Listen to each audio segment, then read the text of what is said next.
magulong lansangan, mapaglarong gulong ng kapalaran, kalat na kalat ang mga nakawan at patayan. Kung gaano kabilis ang pagdanak ng dugo at pagpatak ng luha sa mga bayan, ganoon naman kabagal ang pag-usad ng mga sasakyan sa mga daanan. Pinagtakpi-takping mga tahanan, mga bulsa, at plato'y walang laman, walang sapat na kaalaman. Paano ba naman dinabibigyan ng pagkakataong makatapak sa paaralan imbes na hilain pataas? Madalas pang nalalamangan. Kaya nagtsatsaga na lamang sa kakarampot na kita at kitang-kita na yung iba ay umaasa na sa basurahan.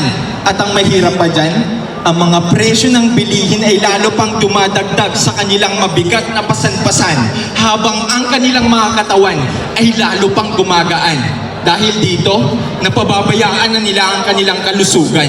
Iindahin na lamang ang sakit at pait na kanilang nararanasan dahil magiging tagilid din ang kanilang kalagayan kapag nakita na nila ang resibo ng kailangan nilang bayaran. Marami pang mga problema ang hindi ko na isinama sa listahan. Pero ako ay sigurado na karamihan ay gusto na lamang kumalas at takasan ng buhay dahil hindi patas ang labanan. Sa Kamaynilaan man o sa mga lalawigan, ang mga mamamayan ay pare-parehas ng nakararanas ng kukulangan. Diskriminasyon, polusyon, grabeng populasyon, hindi sapat na edukasyon, mabagal na transportasyon. Ito na yata ang bago nating tradisyon. Binanggit ko na halos lahat ng suliranin sa bansa. Ngunit ang mga ito nga ba ang tunay na rason kung bakit nananatili pa rin tayong baon hanggang ngayon? O baka hindi lang natin nagagampanan ang ating mga obligasyon kaya hindi natin magawang makaahon? Puro po na sa galaw ng gobyerno, naghihintay ng kanilang mga maling desisyon. Galaw ng galaw ang mga mata. Akala mo matatalino, wala namang matinong aksyon. Maghahanap ng butas, magpo-post sa social media, maghahakot ng samot-saring reaksyon.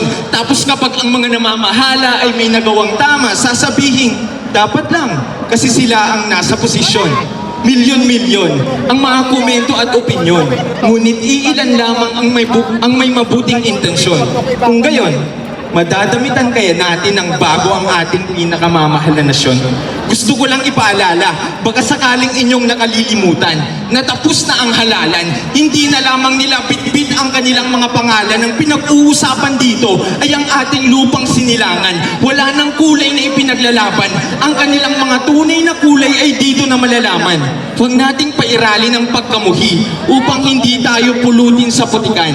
Hindi naman ninyo kailangang ipanalangin ang kanilang kapalpakan para lang mapatunayan kayo dapat ay aming pinakinggan. Nakakatawa lang na gustong-gusto nating magkaroon ng kaunlaran, subalit halos lahat naman yata ng naluluklok sa upuan ng pamahalaan ay hindi natin magawang suportahan. Kaysa magtalo-talo, bakit hindi na lamang tayo magsalo-salo? Ang mga ideya ay hayaang maghalo-halo, magbanggit na mga kapakipakinabang na kuro-kuro. Mas mainam pa ito kaysa sa turo-turo wala ng pero-pero. Ang ating mga pulo ay nahati man sa libo-libo. Mayroong serbisyo na tutulong sa mga naghihingalo. At dahil yan mismo sa pamumuno ng ating nag-iisang Pangulo. Sabi niya sa kanyang interview, magkakahiwalay man ang ating mga isla. Pinagbubuklod naman tayo ng isang pangarap at isang diwa. Isang bagong Pilipinas para sa bagong Pilipino. Pero teka, subukan nating baliktarin.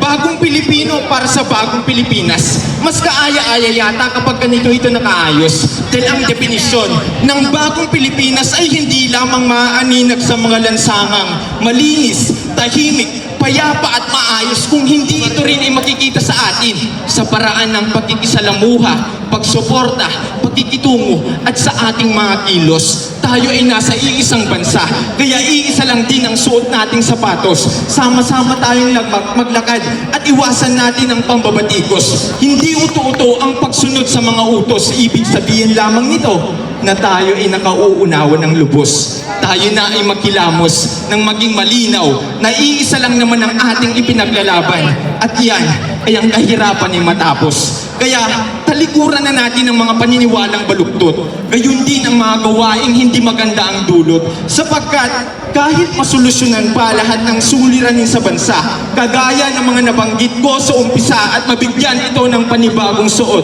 kung hindi maganda ang pagkakatahi, ay mananatili itong masalimuot.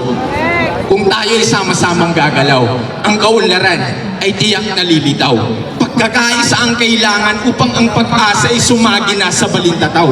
Magtungo sa tamang direksyon nang hindi tayo maligaw. Ito na ang tamang panahon para tayo naman ang mangibabaw. Ipamalas natin ang ating determinasyon araw-araw. Kung mainit ang ating koneksyon, ang kahirapan ay malulusaw. Gawin nating inspirasyon ang kasalukuyan nating sitwasyon. Bumuo tayo ng matibay na relasyon upang ang kaginhawaan ay atin ng abot kamay at hindi na lamang abot tanaw. Mga kapwa ko Pilipino, lahat tayo ay mayroong kwenta at silbi. Kaya ang magulong-gulong ng nakaraan at kapalaran ay kailangan ng isang tabi. Simple lang naman ang aking pinupunto sa hinapahaba ng aking mga sinabi, na bago natin matawag na bago ang Pilipinas, ay kailangan muna natin baguhin ang ating mga sarili. Mabuhay ang bagong Pilipinas!